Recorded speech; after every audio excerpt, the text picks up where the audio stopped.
श्री प्यारी वल्लभो विजयते, पूरे देश को, देश के सारे यूथ को मेरी तरफ से जय श्री राम।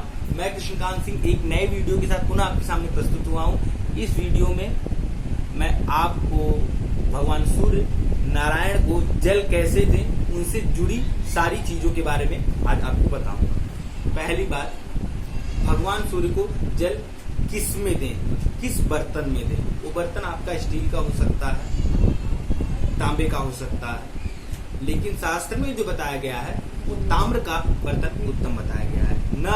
नहीं है तो आप जो आपके पास सुलभ है उससे भी दे सकते हैं। पहला चीज आपको मैंने बर्तन के बारे में बता दिया कि तांबे का बर्तन उत्तम है। दूसरा, जल कितना होना चाहिए, कम से कम 1 लीटर। जी हाँ, कम से कम 1 लीटर भगवान सूर्य को जल चढ़ाना चाहिए, उनको समर्पित करना चाहिए। जल देते समय जल में क्या क्या डालना चाहिए, कुछ ना हो तो कम से कम अक्षत डालें। अगर आपके पास अगल बगल में चीजें उपलब्ध हो तो उसमें चंदन डाल सकते हैं, पुष्प डाल सकते हैं, घी डाल सकते हैं, पंचामृत डाल सकते हैं, हल्दी डाल सकते हैं, गुड़ डाल सकते हैं, काला तिल डाल सकते हैं।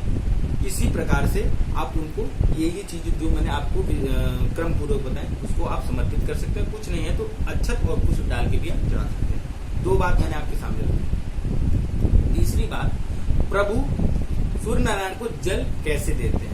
शास्त्रों में जो बताया गया है कि आपने जल दिया इस तरीके से, एक बार जल चढ़ाया, वो आपको जल एक बार में खाली नहीं करना चाहिए, एक बार में जल समर्पित नहीं करना। एक बार दिया, एक परिक्रमा ली, दोबारा जल दिया, फिर एक परिक्रमा ली, फिर दोबारा जल, मतलब 3 बार में आपको जल प्रभु को अर्पित करना है। इस तरीके से प्रभु को 3 बार में आपको जल अर्पित करना है। दूसरा बात, ध्यान देने वाली बात है, जब भी आप प्रभु को सूर्य नारायण को जल अर्पित कर रहे हैं तो आप यह ध्यान दें कि वो अर्पित किया हुआ जल आपके पैरों पे ना है। इसके लिए नीचे किसी प्रकार का पात्र रखें जिससे वो जो जल आप अर्पित कर रहे हैं उसमें जाए और आपके वो पैर पे आने से बचे। ये चीजें होंगी। दूसरा, जिस हिसाब से मैं जल देता हूँ उसके बारे में आपको मैं कुछ बताना चाहता हूँ। सूर्य भगवान को जल देते समय मैं कुछ इस प्रकार से जल देता हूँ, इस हिसाब से मैं जल देता हूँ। ये जल मैं ठीक उसी प्रकार से देता हूँ कि सूर्य नारायण मेरे सामने है, मैं उनको जल चढ़ा रहा हूँ। इसके पीछे का मैं साइंटिफिक रीजन आपके सामने ये रख रहा हूँ। जब मैं प्रभु को जल अर्पित करता हूँ तो जल की धारा से जो सूर्य की रेज पास होती है वो सीधा हृदय तक पहुंचती है, जिससे low pressure, high blood pressure और शरीर में जितने भी उस समय विकार उत्पन्न हो रहे होते हैं, सूर्य की रोशनी एक तरीके से अमृत का काम करती है और सारे विकारों को दहन करती है। सूर्य को जल देने के फायदे कुछ इस प्रकार से बताए गए हैं। आपके शरीर में तेज आता है, कॉन्फिडेंस लेवल बूस्ट होता है आपका,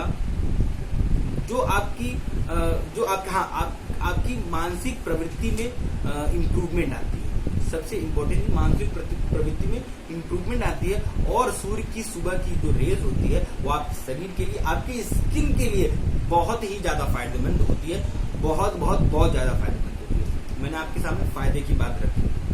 सूर्य को जल देते समय ये तो शास्त्रों में ये भी बताया गया, अगर आप सूर्य को जल दे रहे हैं तो जल अर्पित करते समय जो शास्त्रों में बताया गया 3 बार आपको जल देना है। घूम के एक परिक्रमा ली, फिर दूसरा, फिर तीसरा। उसमें दाहिने पैर की एड़ी से आपको थोड़ा सा ऊंचा उठना है और ऐसे झुक के प्रभु को जल देना है। और मैं किस हिसाब से जल देता था वो मैंने आपके सामने रखा। दोनों में कौन सी गलती आपको नहीं करनी है, दोनों विधि से जल देने में, ये दोनों अंगूठे जो है किसी भी तरीके से आपके पात्र में टच नहीं होने चाहिए। ऐसा माना जाता है अगर ये अंगूठे पात्र से टच होते हैं तो ये होता है कि आप रुधिर का जल दे रहे हैं। रुधिर मतलब उनका रक्त का आप उनको अर्घ अर्पित कर रहे हैं, जो कि राक्षसों को अर्पित किया जाता है। तो इसलिए ये शास्त्रोक्त बात मैं बता रहा हूँ, कहीं से लिखी पढ़ाई है, सुनी सुनाई बात नहीं। तो इसीलिए जो सूर्य भगवान को आप जल देते हैं उसमें आप ये ध्यान रखें कि जो ताम्र जो आपका पात्र है उसमें ये दोनों अंगूठे हैं वो टच न करें। इस हिसाब से आपको जल देना। इस हिसाब से जल देते समय आप उनको कौन से मंत्र से जल अर्पित कर सकते हैं, सबसे उत्तम रहेगा आप मंत्र की शुरुआत करें गायत्री मंत्र से। जी हाँ, गायत्री मंत्र से ही सूर्य भगवान को जल देने की शुरुआत करनी चाहिए। वो गायत्री मंत्र आपके सामने आपको पता हो, मैं फिर भी रख रहा हूँ। वो मंत्र क्या है, ओम भूर्भुवः स्वः तत्सवितुर्वरेण्यं भर्गो देवस्य धीमहि धियो यो नः प्रचोदयात्। इस मंत्र से जिनको कुछ नहीं आ रहा है, कुछ पता नहीं है, तो गायत्री मंत्र से प्रभु को जल समर्पित कर सकते हैं। दूसरा, भगवान सूर्य के 12 नाम से उनको जल समर्पित किया जा सकता है, जो कि अति अति अति सर्व उत्तम उपाय है प्रभु को प्रसन्न करने का या जल देते समय प्रभु का आशीर्वाद लेने का। ये प्रभु के 12 नाम हैं जो प्रभु को बहुत प्रिय हैं। वो 12 नाम कुछ इस प्रकार से हैं, सुनिए।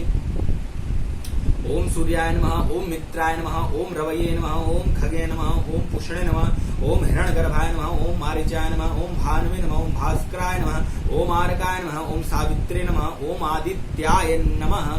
ये प्रभु के 12 नाम बताए गए हैं। इस हिसाब से आपको 12 नाम पे जल समर्पित करना है सूर्य नारायण। ये मंत्र हो गया। जल देने के बाद मन में हमारी ये इच्छा होती है, मैं खुद, बहुत लोग सोचते हैं या जो जल नहीं दे पा रहे हैं, प्रभु सूर्य नारायण को प्रणाम करना चाहते हैं, प्रणाम की अवस्था में होना चाहते हैं, तो प्रणाम करते समय भी हाथों में पुष्प ले और इस मंत्र से प्रभु को प्रणाम कर सकते हैं। जपा कुसुम शंकाशं काश्यपेयं महाद्युतिं तमोरिं सर्व पापघ्नं प्रणतोस्मि दिवाकरम्। इस हिसाब से प्रणाम करना चाहिए। इस मंत्र का सबसे विशेष महत्व ये है, इस मंत्र से प्रणाम करने से, इस मंत्र द्वारा प्रणाम करने से प्रभु सूर्य नारायण आपके सभी सर्व जितने भी पाप है उनका नाश करते हैं, एक पॉजिटिव एनर्जी आपके अंदर प्रवाहित करते हैं। ये हो गया आपको कैसे प्रणाम करते समय कौन सा मंत्र बोलना है और किस हिसाब से। या तो आप प्रभु के 12 नाम से उनको जल समर्पित कर दीजिए। स्टार्टिंग कहाँ से करनी है? गायत्री मंत्र से उनको जल देने की शुरुआत करनी है। ये इस प्रकार मैंने आपको बता दिया। अगर आपके पास कुछ नहीं है तो आप अक्षत और पुष्प पात्र में डाल के उनको समर्पित करें, गुड़ पात्र में डाल के समर्पित करें। अब आपको मैं ये बताने जा रहा हूँ, सूर्य नारायण को सबसे उत्तम पुष्प कौन पसंद है, उसका मैं आपको प्रमाण भी आज इसी वीडियो में दूंगा। सूर्य नारायण को ऐसा भविष्य पुराण में बताया गया है कि अगर आप एक आग का पुष्प अगर आप सूर्य नारायण को अर्पित करते हैं तो 10 सोने की असरफियों को समर्पित करने का पुण्य आपको तुरंत मिलता है। एक आग का फूल, अगर आप नहीं समझ पा रहे हैं तो आप ये इसको, आप अगर आग का फूल देखना चाहते हैं, एक आग का फूल, तो आप इस शब्द में मदार का फूल, जी हाँ, मदार का पुष्प को ही एक आग का पुष्प कहते हैं। आप इस पे नेट पे सर्च करके इसका चित्र भी देख सकते हैं। एक आग का फूल समर्पित करने से सूर्य नारायण को 10 सोने की असरफियों के को समर्पित करने का पुण्य मिलता है। इस हिसाब से प्रभु सूर्य नारायण को आप पुष्प समर्पित कर सकते हैं। ये तो हो गया प्रभु सूर्य नारायण को किस हिसाब का पुष्पों की अपने शास्त्र में बहुत महानता बताई गई है। उसका एक विस्तार ही नित्य कर्म पूजा में बताया गया है। लेकिन मैं आपको बता देता हूँ, सबसे उत्तम पुष्प किसी भी देवता के लिए कौन सा है? सबसे उत्तम पुष्प है कनेर का पुष्प। जी हाँ, कनेर का पुष्प सबसे उत्तम पुष्प है। मैं आपको इन सब चीजों का प्रमाण भी दूंगा, जैसा कि मैंने आपको बताया। दूसरी चीज, हमें ये तो कई बार पता रहता है कि सूर्य भगवान को ये पुष्प चढ़ाना है या अर्पित करना है, लेकिन ये पता नहीं होता है कि सूर्य भगवान को कौन सा पुष्प नहीं चढ़ेगा। तो सूर्य भगवान के लिए जो पुष्प निषेध बताए गए हैं वो कुछ इस प्रकार से हैं। पहले मैं वो आपके सामने दिखा देता हूँ वो पुष्प कौन कौन से हैं। मैं पहले भी आपको वीडियो में बता चुका हूँ, मैं किसी प्रकार की मन गणन रचना आपके सामने नहीं रखता हूँ। जो भी रखता हूँ वो आपको भी प्रमाण के साथ दिखाता हूँ। पहले मैं आपको दिखा देता हूँ पुष्पों का किस हिसाब से विवेचना बताया गया है, पुष्पों का क्या महत्व है। जो मैंने आपको बताया कि भविष्य पुराण में यहाँ पे लिखा हुआ है, सूर्य के अर्चन के लिए भी पत्र पुष्प। भविष्य पुराण में बतलाया गया है कि सूर्य भगवान को यदि एक आक का फूल अर्पण कर दिया जाए तो सोने की 10 असरफियां चढ़ाने का फल मिल जाता है। आप इसको देखिए, यहाँ पे है, ये है, यहाँ पे है, यहाँ पे लिखा हुआ है, आप देख पा रहे होंगे, उम्मीद कर रहा हूँ। चढ़ाने का फल मिल जाता है, चढ़ाने का फल जो है मिल जाता है। अब पुष्पों के बारे में क्या बताया गया है? 1000 अड़हुल के फूलों से बढ़कर एक कनेर का फूल होता है, 1000 कनेर के फूलों से बढ़कर एक बिल्व पत्र होता है, 1000 बिल्व पत्रों से बढ़कर एक पद्म यानी सफेद रंग से भिन्न रंग वाला होता है, हजारों रंगीन पद्म पुष्पों से बढ़कर एक मौलसिरी, हजारों मौलसिरियों से बढ़कर एक कुश का फूल, 1000 कुश के फूलों से बढ़कर एक शमी का फूल, 1000 शमी के फूलों से बढ़कर एक नील कमल का, हजारों नील एवं रक्त कमलों से बढ़कर केसर और लाल कनेर का फूल होता है। तो आप पुष्प की महानता सुने, आपने जान लिया होगा। इस हिसाब से विवेचना मुझे नहीं लगता यूट्यूब पे आपको किसी हिसाब से मिलेगी कि पुष्पों की क्या महानता है या सबसे उत्तम पुष्प कौन सा है। मैंने आपको एक तरीके से क्लासिफिकेशन आपको बताया, किस पुष्प को चढ़ाने की क्या महत्ता है, उनके कितने लाभ हैं, या वो प्रभु को वो आपको कितना फल देगा। तो सबसे उत्तम पुष्प कौन सा है? लाल कनेर का फूल। सबसे उत्तम पुष्प कौन सा है? लाल कनेर का फूल। आप देख लें, सबसे उत्तम फूल ये यहाँ पे लिखा हुआ है। आप इसका हो सके तो स्क्रीनशॉट भी ले ले, इसको खाली समय भी पढ़ लीजिएगा।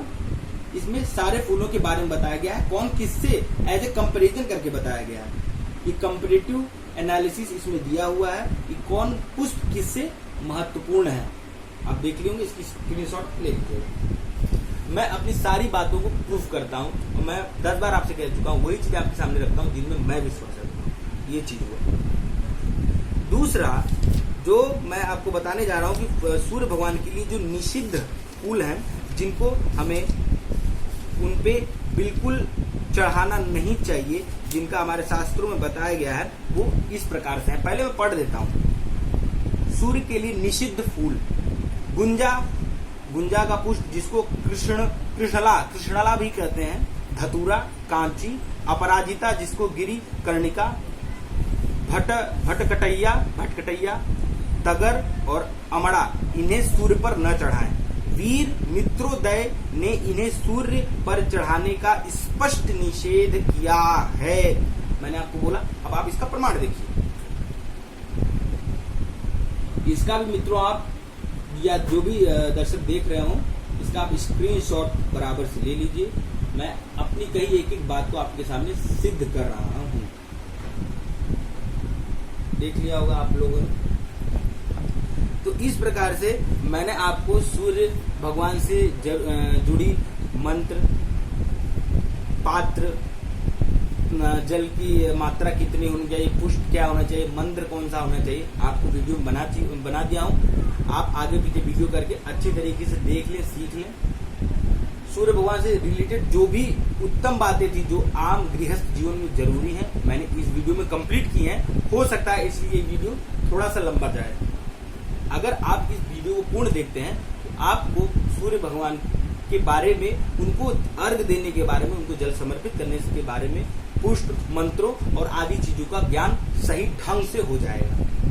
तो ये वीडियो आज मुझे बनाना था, क्योंकि आज रविवार था तो मैंने आपको बनाया है, आपके लिए वीडियो बनाया है। आप बताइए ये वीडियो कैसा लगा। कोई सुझाव देना हो उसको कमेंट कीजिए। इसके अलावा कोई कमेंट है तो उसको भी आप कमेंट करके बताइए। और आज का ये वीडियो कैसा लगा उसके लिए भी आप कमेंट कीजिएगा। लाइक कीजिए, शेयर कीजिए, सब्सक्राइब कीजिए और इसी के साथ जय श्री राम।